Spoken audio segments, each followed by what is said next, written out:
بھٹک رہے ہو کہاں عاقبت کے لیے، علی کا نام ہی کافی ہے رہبری کے لیے۔ السلام علیکم ورحمۃ اللہ، امید کرتی ہوں آپ تمام لوگ خیر و عافیت سے ہوں گے۔ 18 رمضان سے 21 رمضان یہ اسلام کی تاریخ کے وہ غمناک دنوں میں سے ہیں جن دنوں میں ہر عشق علی،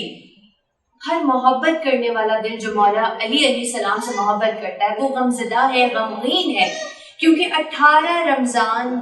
سے 21 رمضان یہ وہ ایام ہے کہ جس میں مولا علی علیہ السلام کو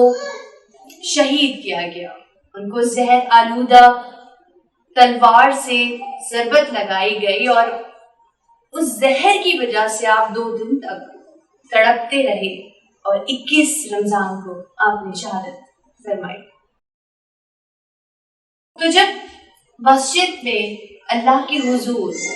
میرے مولا علی علیہ السلام عبادت میں مصروف تھے، عبد الرحمن ابن ملجم نامی شخص نے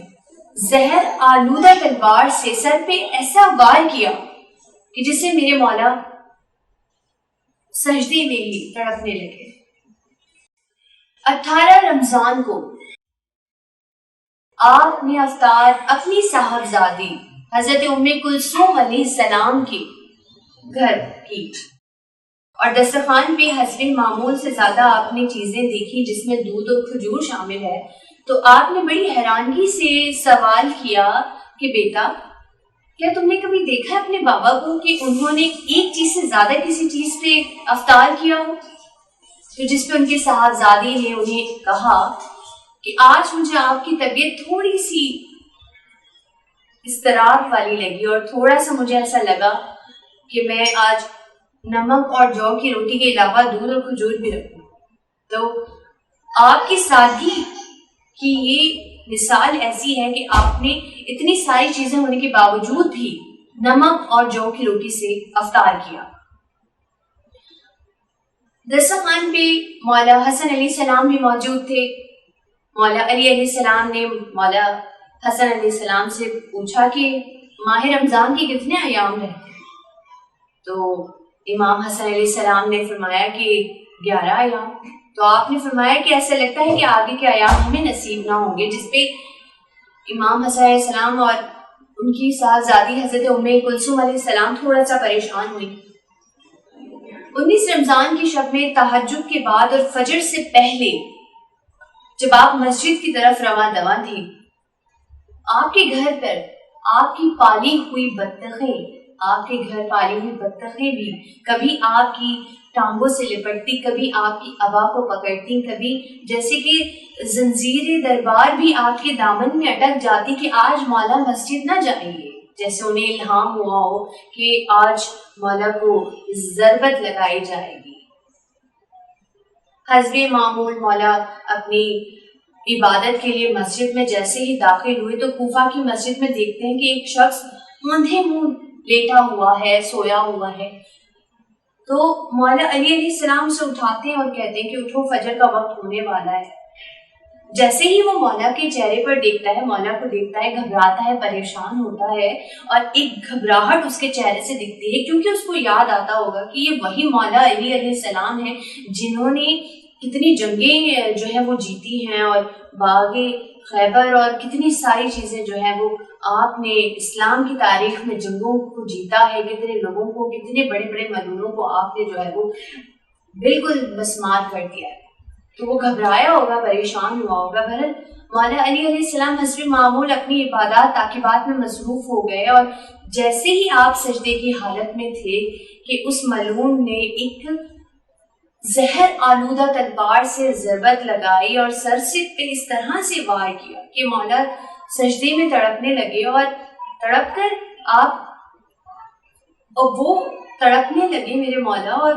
وہ ملعون عبد الرحمن ابن ملجم بھاگا، اس کے